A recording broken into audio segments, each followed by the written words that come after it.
Hi, friends. This is Reverend Jerry, the People's Priest, aka Father Jerry, and I'm coming to you today with your Holy Thursday message. Let me make sure my volume is up. On this Holy Thursday, in the tradition of the Christian Church, we oftentimes dress in, the clergy dress in an all-white robe without any vestments on it, any stoles or chasubles or whatever you wear. And it is a reminder that all those additional things are just that, they're additions. That this plain white garment, which alludes to our one baptism and our beginning place, that our Christian life began at baptism, which is ultimately a ritual of drawing someone into a community as a sign that we care and we were going to support that individual and the family as well.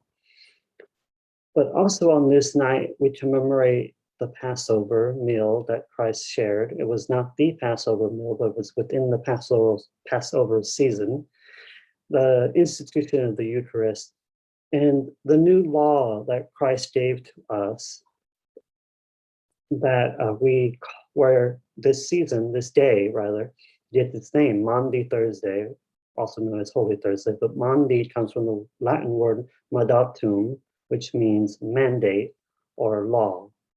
And this new law that we were given, this mandate, is to love one another as I have loved you, meaning Christ. And I wanted to reflect on that because I think we live in a very selfish world where it's very easy to want to do your own thing, to go your own way, and to not worry about what other people have to say about you or things like that. And certainly we need to have a balance and understanding that some people's opinions of ourselves are not relevant and that we are to live our truth, whatever that truth might be.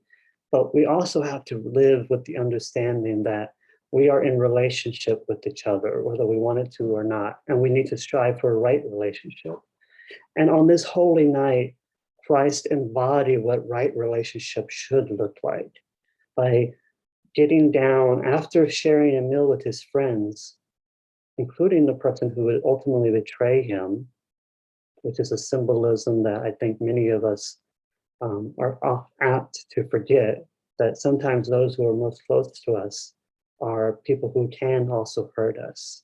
So there's a lot of power in the collective, but there's also vulnerability in the collective because somebody could always hurt you. But we don't live in that fear. We live in the shared abundance of the collective reality, which it was made manifest in this context by Christ sharing a meal with his friends. After that meal, Christ divested of himself, of all the things that represent him. And with just a plain garment, he stooped down, he took a basin of water, and he began to wash the feet of those who were present with him. Now, some people might think that that's a little weird. Why would that happen? You know, today, if somebody did that, you would kind of be like, why are you touching me? Like, get away from me. But in that context, in that part of the world, because the Middle East is primarily a desert, whenever people would travel, and a lot of people travel by foot or through donkey, horse, they would get dirt on their feet.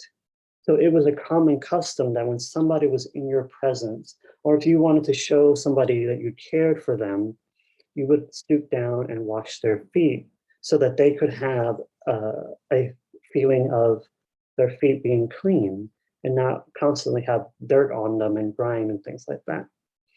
And so Jesus stepped down. He emptied himself, which in Greek is kenosis. He emptied himself, meaning giving all of himself down in humble service to wash the feet of those who were in front of him, who he shared a meal with. And that beautiful image of stepping down, of emptying ourselves out, almost like a cup, taking whatever it was filled with and dumping it over. It still is a cup, and it still has the ability to hold what is in it, but it no longer is a filled cup. And so how can we too be people who step down, who humble ourselves enough to give ourselves away, to pour ourselves completely out in love and service for each other? I think one of the ways that we have for the past year or so been called to practice this kenosis, this pouring ourselves out, is through the act of wearing a mask, which for the past year or so and continuing to this day, many people have rejected. Yet another sign of how selfish we are as a society. Because doing one act that might inconvenience our daily routine is like just doing that one thing for some people is a big ask. And yet today in the 21st century, in the midst of this global pandemic, wearing a mask is a Holy Thursday kenosis act. It is a pouring of ourselves out. It's a humbling act that allows us to remember we are not the only ones in this space, in this global space. We are not the only ones in this, inhabiting this country, inhabiting this world. So if we're going to get through this, we need to get through it in right relationship with one another by doing such acts as wearing a mask. Another example of a kenosis act was the daily washing of our hands. In many places throughout the world on this evening during Holy Thursday services, where we traditionally wash the feet of those who we are with in our service, we're not going to be able to do that because of the global pandemic. But everybody can wash their hands.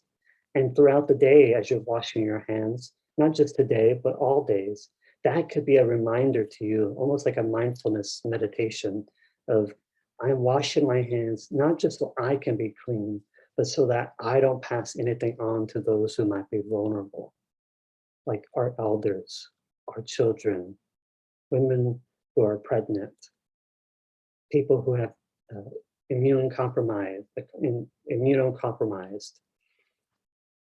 This is a kenosis act about pouring ourselves out, pouring out our ego so that love might take over. I have given you a new commandment that you love one another as I have loved you. How did Christ love? Christ loved by emptying himself out, not just by sharing a meal with his friends, not just by washing their feet, but by ultimately giving over his life for the salvation of those in the past, the present, and those in the future. So on this Holy Thursday and each day going forward, look at the ways that you can practice kenosis where you are, the laying down of your life, the pouring out of your life, and do those things as a reminder that we must live in right relationship with one another. So dear friends, wear your mask, wash your hands, give people space, keep that social distance, at least for the time being of this pandemic. Recognize that some people are under a lot more stress than you might be. So give them a little bit more time to process. Give them a little bit more time to comprehend what you're going through, and maybe take some time to comprehend what they're going through. We must be in right relationship, and we can do that together by growing in lessening our ego and increasing our capacity to be more sacrificial in our love, not out of obligation, but out of love. And so remember, dear friends, life is short. We do not have much time to gladden the hearts of those who journey with us. So be swift to love, make haste to be kind, and pour yourself out in humble service. Be a kenosis person. Amen.